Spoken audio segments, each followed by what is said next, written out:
Item 1.2, a queda do homem. A queda do homem, que está em Gênesis capítulo 3, diz respeito à sua desobediência à palavra de Deus. Por causa do pecado, o homem desconsiderou o propósito de Deus para a sua vida. Romanos 10, versículo 3.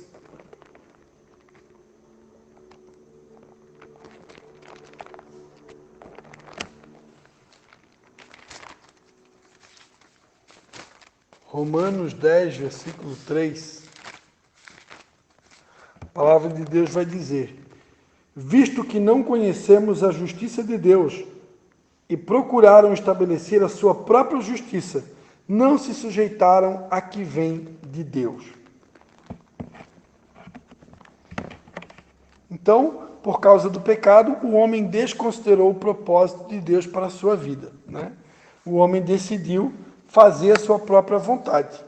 Deus havia dado uma lei, uma ordem, né? Adão e Eva não deveriam comer da árvore do conhecimento do bem e do mal, do fruto da árvore do conhecimento do bem e do mal, que estava no centro do jardim, e eles acabaram desobedecendo, acabaram escolhendo fazer a sua própria vontade, né? Desvirtuando todos os planos que Deus lhe havia feito. Romanos 1, 25. Romanos 1, 25. Vai dizer, né? Mudaram a verdade de Deus em mentira e honraram e serviram a criatura em lugar do Criador, que é bendito eternamente. Amém. O resultado disto é encontrado na escravidão causado por esta escolha, conforme Hebreus 2, 14 e 15, Efésios 6, 12. Então, a queda do homem, o pecado do homem, produziu uma escravidão. Por que Jesus Cristo disse: conhecereis a verdade vos libertará? Porque hoje, uma grande parte da humanidade, ela é escrava do pecado, né? O pecado deixa as pessoas escravas. E tudo isso aconteceu por causa da queda, por causa do pecado. Jesus veio ao mundo, né, para nos libertar, né? Com o anúncio da verdade, a verdade ensinada por Jesus, nós somos dia após dia libertos de uma série de coisas que, por causa da consequência do pecado, nos tornaram escravos. Quando Adão e Eva pecaram, sua semelhança moral com Deus foi desvirtuada. Gênesis 6, versículo 5. Na redenção, os crentes devem agora ser renovados segundo as qualidades morais com as quais originalmente foram criados.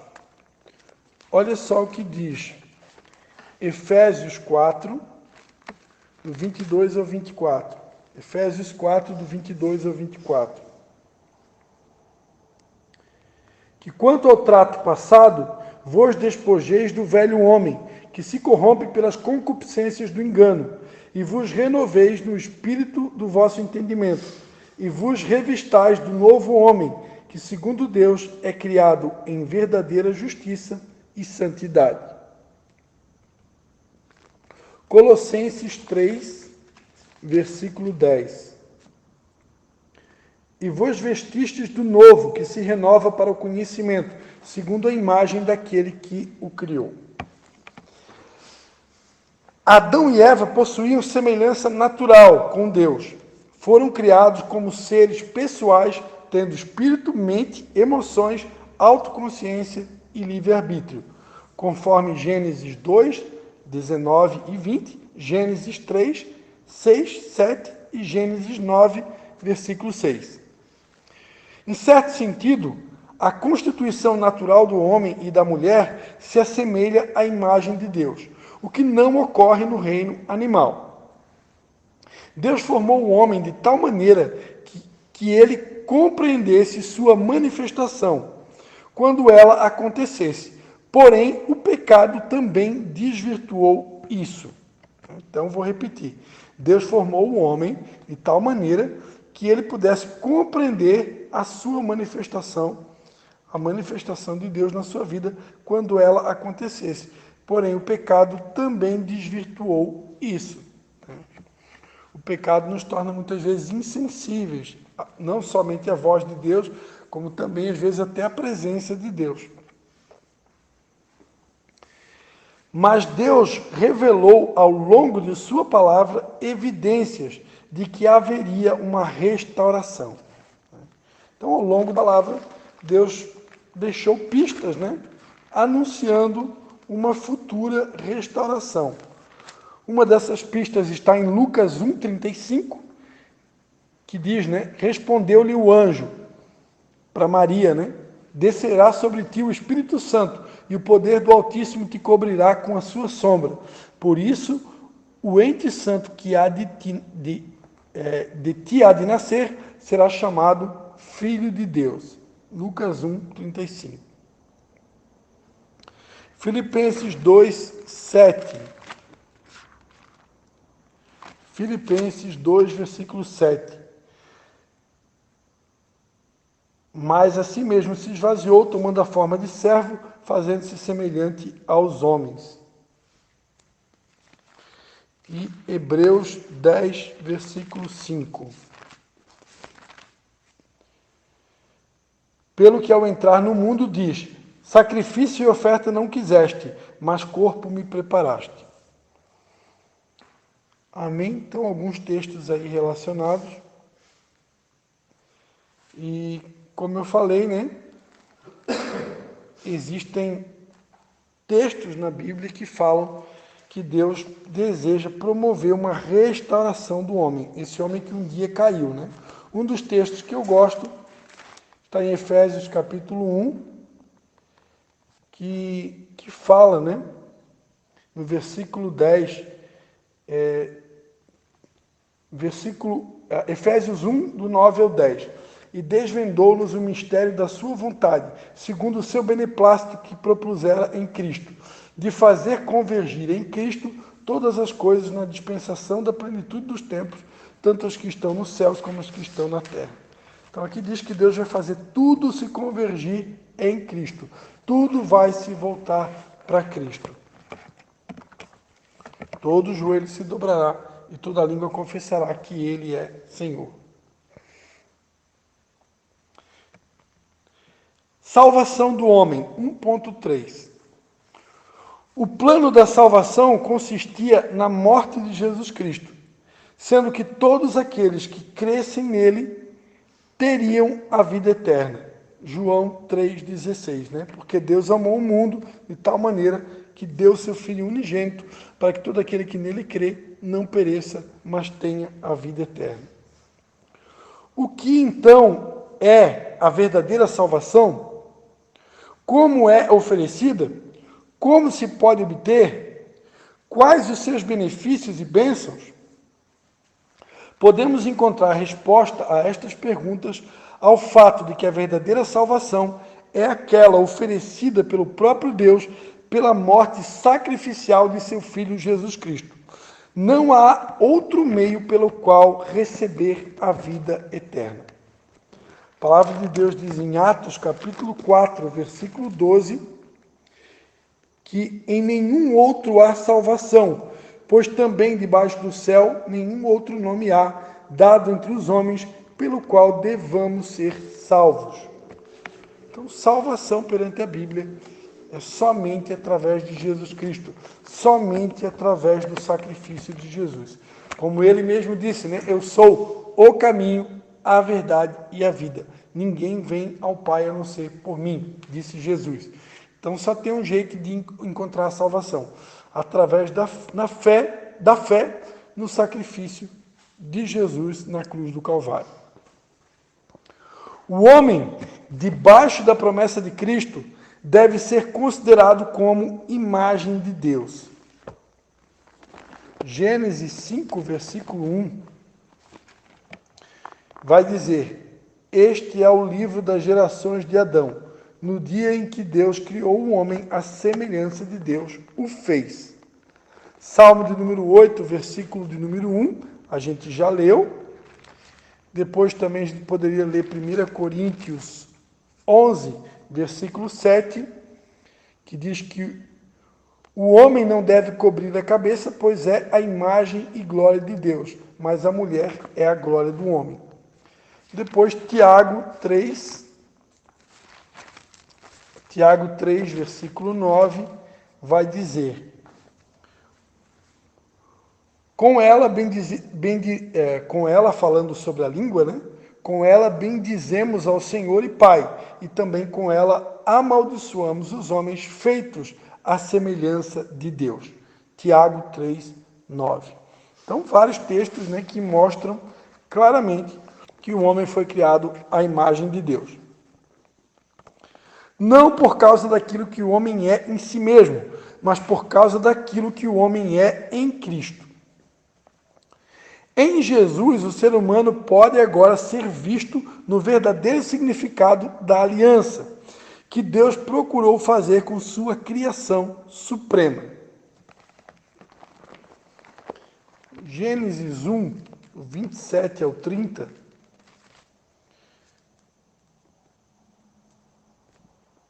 vai dizer, né? Assim Deus criou o homem à sua imagem, a imagem de Deus o criou, macho e fêmea os criou.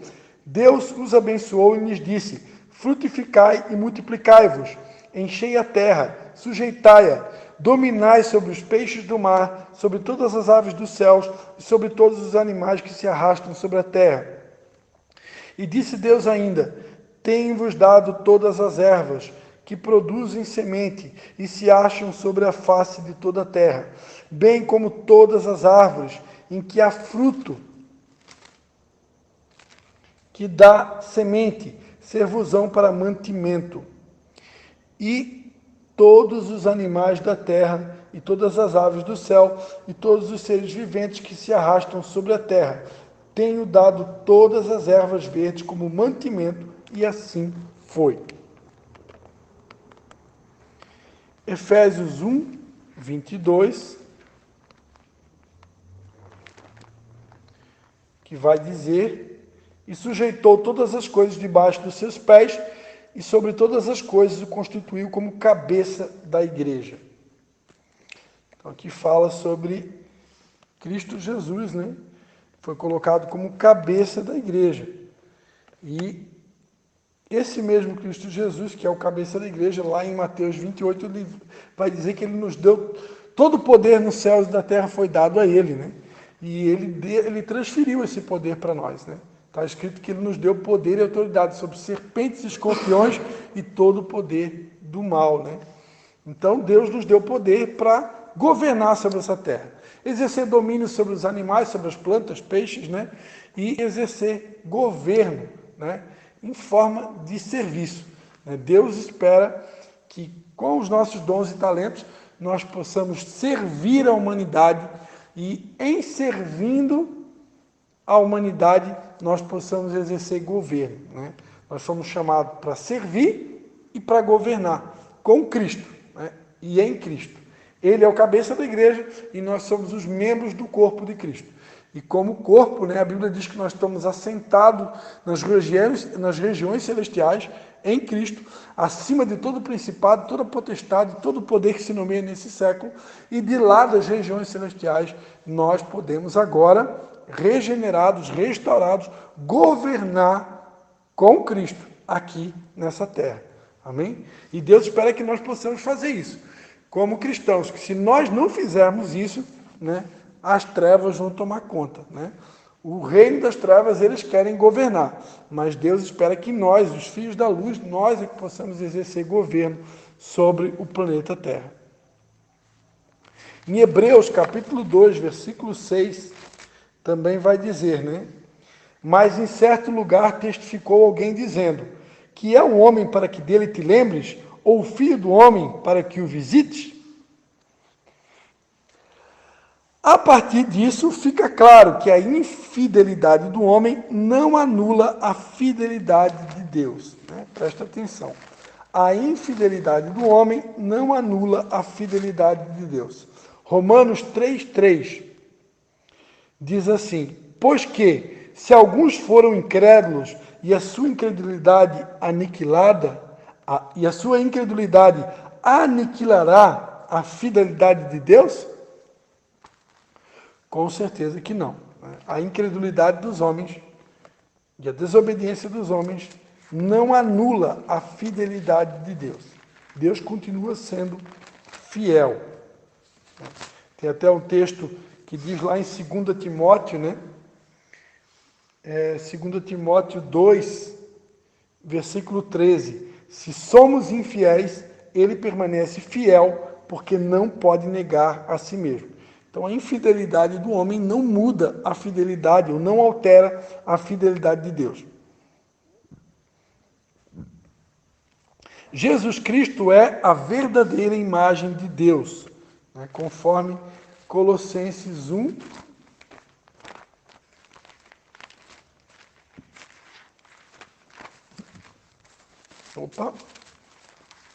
Colossenses 1, versículo 15, né? Ele é a imagem do Deus invisível, o primogênito de toda a criação. Depois também 2 Coríntios 4, 4. Então, Jesus Cristo, os textos mostram que Jesus Cristo é a verdadeira imagem de Deus. Jesus, ele é o primogênito de toda a criação, né? Ele é a expressa imagem do Pai. Tem até uma passagem na Bíblia bem conhecida, né? Quando Jesus ele conversa com um discípulo chamado Filipe, e Filipe fala, né? Senhor, mostra-nos o Pai.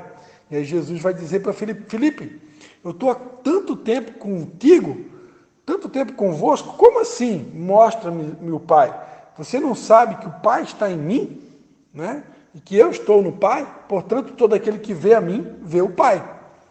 Então, por que Jesus falou isso? Porque Jesus foi criado à imagem do Pai, do Deus invisível. Então, quem olhava para Jesus estava vendo o Pai.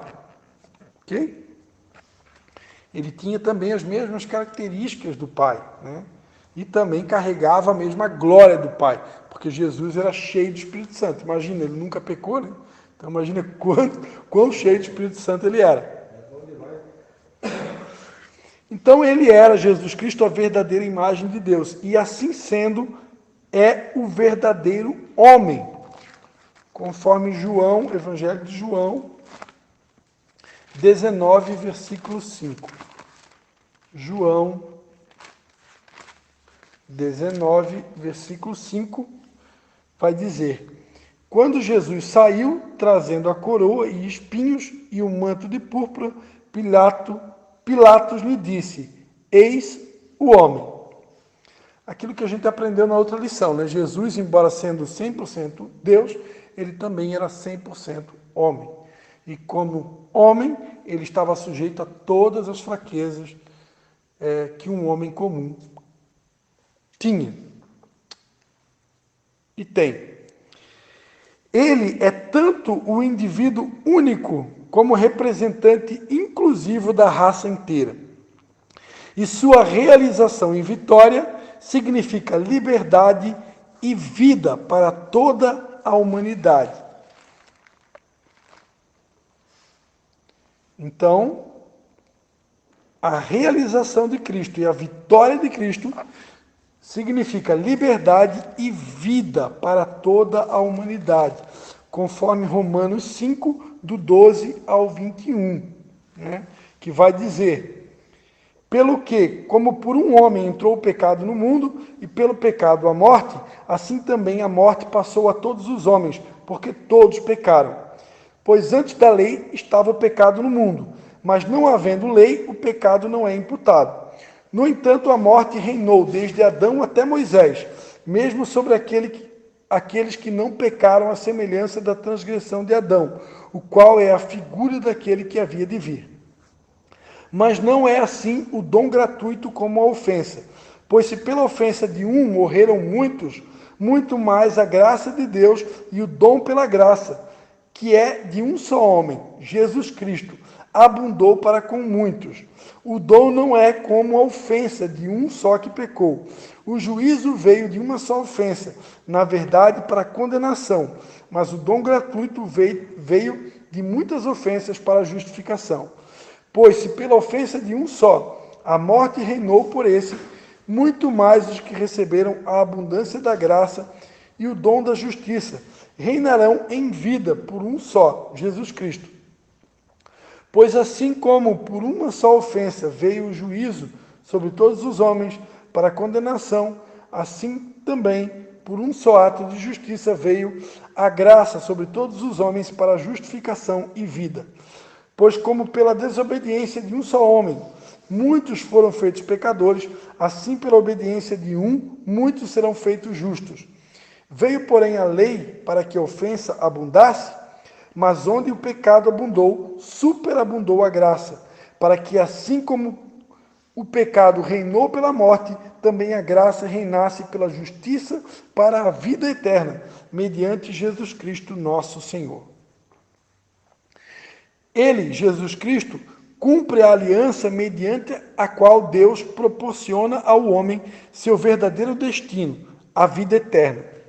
Em Cristo, mediante a fé, o homem percebe que é transformado na imagem de Deus, conforme 2 Coríntios 3,18. 2 Coríntios 3, versículo 18, vai dizer: mas todos nós, com o rosto descoberto, refletindo a glória do Senhor, somos transformados de glória em glória, na mesma imagem como pelo Espírito do Senhor. Então hoje, todos nós estamos num processo onde dia após dia nós estamos sendo transformados de glória em glória, na mesma imagem como pelo Espírito do Senhor.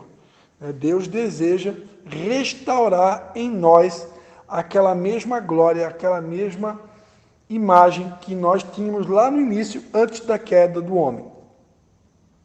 Então, mediante a fé, o homem percebe que é transformado na imagem de Deus e pode esperar confiantemente pela plena conformidade com sua imagem, conforme está escrito em Romanos 8, 29. Romanos 8, 29 vai dizer: pois os que dantes conheceu, também os predestinou, para serem conformes à imagem de seu Filho, a fim de que ele seja o primogênito entre muitos irmãos. Então, Deus predestinou a todos nós, para sermos conforme a imagem do seu Filho Jesus Cristo, a fim de que ele, Jesus, seja o primogênito entre muitos irmãos. Ok? Então, Deus deseja restaurar o nosso caráter, a nossa imagem, a mesma de Jesus Cristo. Jesus Cristo é o modelo máximo para toda a humanidade. Então Deus deseja restaurar a nossa imagem, o nosso caráter de todo homem. A vontade de Deus é que todo homem encontre a salvação em Cristo Jesus e tenha o seu caráter, a sua imagem restaurada a exemplo de Cristo. Cristo é o modelo máximo, Como dizia Paulo, sede meus imitadores como eu sou de Cristo. São Paulo ele só podia dizer sede meus imitadores porque antes ele estava imitando a Cristo. Cristo era o modelo de Paulo. Conclusão: Deus criou o homem à sua imagem e semelhança para viver eternamente. Temos a trindade do nosso Criador: Espírito, alma e corpo. O homem nasceu com a responsabilidade de manter comunhão permanente com o Pai. Então, olha só, o homem nasceu com a responsabilidade de manter comunhão permanente com o Pai. É o que a Bíblia diz em 1 Tessalonicenses 5, orai sem cessar. Então, Deus espera que eu esteja orando sem cessar, tendo comunhão e intimidade com Ele sem cessar. Sempre me relacionando com o Pai 24 horas por dia. O homem pecou e a semelhança moral com Deus foi desvirtuada. O homem, mediante a fé em Cristo, é transformado na imagem de Cristo. Ok? Então, mediante a fé em Cristo, nós somos transformados de glória em glória à imagem de Cristo, como era no princípio, antes da queda. Amém? Então, encerramos mais uma aula e vamos agora orar e agradecer a Deus. Amém? Pai, em nome de Jesus, eu quero te dar graças pela conclusão de mais essa aula e te louvar mesmo, Senhor. Muito obrigado, Pai. Muito obrigado pela presença do Teu Espírito Santo. Muito obrigado por nos auxiliar em cada aula. Muito obrigado, Pai, pelo Teu amor que nunca se ausenta de nós. Obrigado por todo o conhecimento que nós adquirimos aqui nessa noite.